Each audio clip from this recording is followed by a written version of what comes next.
आज हम सीखेंगे एमएस वर्ड में इंसर्ट टैब के अंदर लिंक्स ग्रुप का उपयोग। पिछली वीडियो देखने के लिए हमारी लिंक डिस्क्रिप्शन में डली है, आप वहां से पिछली वीडियो देख सकते हैं। लिंक्स ग्रुप के अंदर आपके 3 कमांड पाते हैं: हाइपरलिंक, बुकमार्क और क्रॉस रेफरेंस। हाइपरलिंक द्वारा आप कोई भी लिंक को एक हाइपरलिंक बना सकते हैं। इसके लिए आप कंट्रोल धन के जैसे ही आप करेंगे आपके सामने हाइपरलिंक खुल जाती है। अब जैसे ही आपकी हाइपरलिंक खुलने के बाद आपको मान के लिए आपको यहाँ पर एक लिंक खोली है, तो यहाँ पर आप जैसे ही यहाँ पर डाटा सेलेक्ट करेंगे, आप जैसे ही ओके करेंगे आपके सामने एक हाइपरलिंक बन के आ जाती है। इस हाइपरलिंक को खोलने के लिए आपको कंट्रोल के साथ आपको लेफ्ट बटन जैसे ही माउस दबाएंगे आपके सामने माइक्रोसॉफ्ट ऑफिस आपके सामने ऑफिस खुल जाता है। जैसे ही आप एस करेंगे आप देख सकते हैं यहाँ पर हाइपरलिंक में पहुँच चुके हैं। आप हाइपरलिंक का उपयोग कई तरह कर सकते हैं। आप कंट्रोल धन के से भी ये इस हाइपरलिंक का उपयोग कर सकते हैं। जैसे आपने कोई वर्ड यहाँ पर लिखा, अब यहाँ पर आप हाइपरलिंक लगाना चाहते हैं, डाटा सेलेक्ट किया। इसके बाद हाइपर इंस्टांस जैसे आप सेलेक्ट करेंगे, अब यहाँ पर डाल देंगे, आप यहाँ पर कुछ नाम डाल देंगे, ओके जैसे आप करेंगे आप देख सकते हैं आपकी लिंक हाइपर लिंक बन जाती है। अब जैसे आप कंट्रोल से ये दबाएंगे आपकी बता देखिए नोट, जैसे कि हमने यहाँ पर कुछ सेव नहीं किया, आप इस विधि से तरीके से आप इस विधि का उपयोग कर सकते हैं। इसके बाद आता है बुक मार्क। बुक मार्क के लिए हमें कुछ एक पैराग्राफ लगाना होगा, इसके लिए हम यहाँ पर देखिए पैराग्राफ रखे हैं। इसके लिए मान चलिए हमें यहाँ बुक मार्क का उपयोग पढ़ने के लिए किया था। जैसे मान चलिए हम यहाँ पर पढ़ते पढ़ते मैं अब हमें अगले दिन पढ़ना, तो यहाँ पर डाटा सेलेक्ट करेंगे और जैसे बुक मार्क लिखा है यहाँ पर लिख देंगे, यहाँ पर कुछ लिख देंगे। अब जैसे यहाँ पर ऐड करेंगे, अब आप मान चलिए यहाँ पर हट गया, दूसरे दिन आए, अभी हमें काट दिया। अब दूसरे दिन आया, हमने फिर से यहाँ पर डाटा आए। अब हम यहाँ पे जाएंगे बुक मार्क में। बुक में जैसे हम गो टू करेंगे आप देख सकते हैं यहाँ पर डाटा यहाँ पे बता देगा कि हाँ ये इस दिन से हमें ये दूसरे दिन की पढ़ाई के लिए है। अब इस बुक मार्क आप काफ़ी आसानी तरीके से इसका उपयोग कर सकते हैं। अब आता है आपका क्रॉस रेफरेंस। क्रॉस रेफरेंस के लिए आपको यहाँ पर कुछ हेडिंगें बनानी पड़ेंगी। इसके लिए सबसे पहले आपको यहाँ पर डाटा सेलेक्ट करना पड़ेगा। फर्स्ट में डाटा सेलेक्ट किया, अब आपको होम में आने के बाद आपको हेडिंग 1 टच करना है। हेडिंग 1 टच करने के बाद आपको इंटर जैसे दबाएंगे, इंटर दबाने के बाद अब दूसरे नंबर में आएंगे हेडिंग। अब दूसरे हेडिंग बनाएंगे, हम दूसरे हेडिंग बनाने के बाद यहाँ पर डाटा सेलेक्ट किया, दूसरी बनाए, फिर इंटर किया, थर्ड वाले में इंटर बनाए, इंटर किया, फिर से हमने डाटा सेलेक्ट किया, फिर थर्ड में किया, फिर इंटर किया। इसके बाद फिर से पहले में करेंगे, फिर यहाँ पर देखिए यहाँ पर सेलेक्ट किया, सेकंड में फिर से करेंगे यहाँ डाटा सेलेक्ट। अब यहाँ पर दूसरे में सेलेक्ट किया, अब यहाँ पर तीसरे में आएंगे, यहाँ पर तीसरे में हम डाटा सेलेक्ट किया। अब आएंगे हम अपने अपने इंसर्ट टैब में। इंसर्ट टैब क्या आपको मिलेगा क्रॉस रेफरेंस। क्रॉस रेफरेंस आने पर आपको हेडिंग टच करना है। जैसे ही अपने हेडिंग देखे यहाँ पर रिफ्रेश टाइप हेडिंग है और इंसर्ट रिफ्रेश टाइप में हेडिंग टेक्स्ट है। अब जैसे आप देख सकते हैं यहाँ पर आपकी 3 हेडिंगें बन चुकी है। अब आप हेडिंग का उपयोग करिए। अब हमको मान चलिए हमें इस पेज के तीसरे अंत पे जाना है। अब हम इस पेज के तीसरे अंत में आ गए हैं। अब यहाँ पर जैसे ही हम मान चलिए तीसरी हेडिंग खोलना है, अब जैसे ही आप यहाँ इंसर्ट करेंगे, आप जैसे हम इंस्टा करने के बाद देख सकते हैं कि यहाँ पर अब हम पहले तीसरे पेज में है। जैसे यहाँ पर माउस को पॉइंटर रखेंगे, कंट्रोल सा लेफ्ट पॉइंट जैसे आप दबाएंगे आप देख सकते हैं पहले पेज में ऑटोमेटिक पहुँच जाते हैं। अब मान चलिए हमें दूसरी लिंक खोलनी है, तो इसके लिए हम फिर से जाएंगे अपने चौथे पेज में। अब यहाँ पर आएंगे क्रॉस रेफरेंस आने पर हमें मान चलिए हमें दूसरी लिंक खोलनी है। हमने इस लिंक को टच किया, इंसर्ट।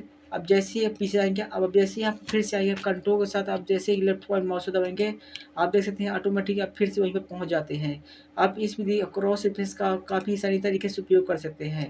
क्रॉस रेफरेंस के लिए आपको ध्यान देना होगा, यहाँ पे हेडिंग में आपको यहीं पर रहने देगा, हेडिंग टेस्ट यहाँ पर रहेगी। अब इस विधि का उपयोग के लिए आपको यहाँ पर होम टैब में स्टाइल में आने के बाद ये इस विधि का उपयोग कर सकते हैं। अब आती है आपकी अगली कमांड आती है हेडर। हेडर की तरह आप यहाँ पर हेडिंग ऊपर में हेडर दे सकते हैं।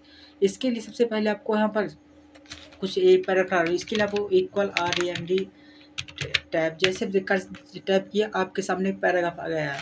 अब इस पैराग्राफ का उपयोग करने के लिए अब हम सीखेंगे हेडर का उपयोग। इसके लिए आपको जाना पड़ेगा हेडर में। अब जैसे यहाँ पर हेडर टच करेंगे आप देख सकते हैं मान चलिए आपको ब्लैंक हेडर चाहिए।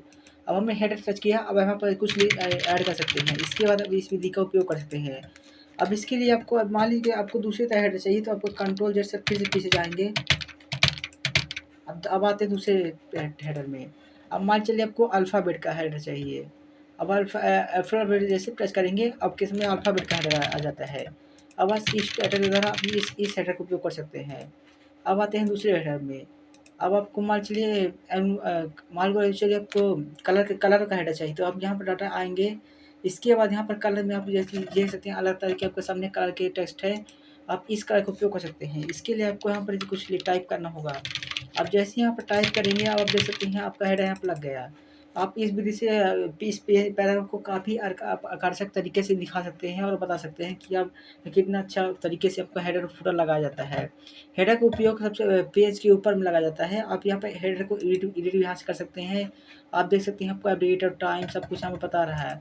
और इसके बाद आता है आपकी आती है यहाँ पर रिमूव। आप यहाँ पर हेडर पूरा रिमूव कर सकते हैं। जैसे हमने देखिए रिमूव यहाँ पर टच किया, अब यहाँ आपका पेज रिमूव हो जाता है। अब इसके आपका फूटर फूटर आपका फूटर हेडर आपका ऊपर लगता है, फूटर आपका नीचे। आप जैसे ही डाटा सेलेक्ट कर फूटर टच करेंगे, आपका देखिए डेट एंड टाइम जो है वो नीचे तरफ आ जाता है। आप यहाँ पर डेट एंड टाइम बता सकते हैं कि डेट एंड टाइम क्या लिखना है। फूटर को रूप से नीचे के लिए बनाया जाता है।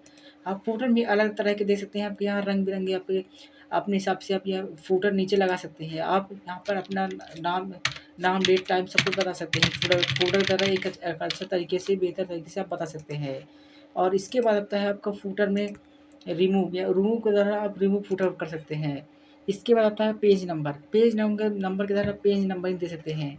अब मान चलिए जैसे आपके पैराग्राफ में आपको पेज नंबरिंग दे रहा है, तो अब जैसे यहाँ पर टैब टू पेज करेंगे, आप देख सकते हैं आपको टैब टू पेज मतलब कि फर्स्ट पेज, सेकंड में फर्स्ट पेज, सेकंड पेज बताएगा।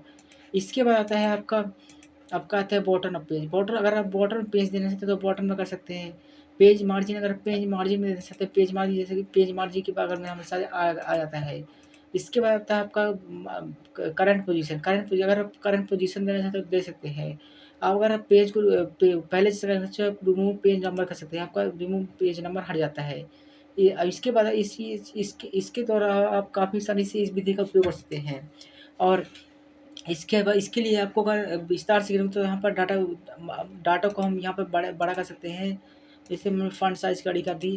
अब आप इसको विस्तार तरीके से जानेंगे हम। इसके लिए आपको जैसे डाटा पूरा सेलेक्ट किया, इसके बाद हम आएँगे यहाँ पर इंसर्ट में आने के बाद आपको सबसे पहले यहाँ पर जाना पड़ेगा कि बॉटम ऑफ पेज। जैसे ही हमने बॉटम ऑफ पेज किया 111, अब आप देख सकते हैं आपका पेज बताएगा, सब कुछ बता रहा है। जैसे ये मान चलिए यहाँ पर हेडर बता रहा है कि आपके कितने पेज में आपके देखिए एक फर्स्ट पेज में हमारे 1 बता रहा, सेकंड पेज में हमारे 2 बता रहा। ऐसे ही आप अलग तरीके से यहाँ पर कर सकते हैं और इस विधि का काफ़ी सारे तरीके से उपयोग कर सकते हैं।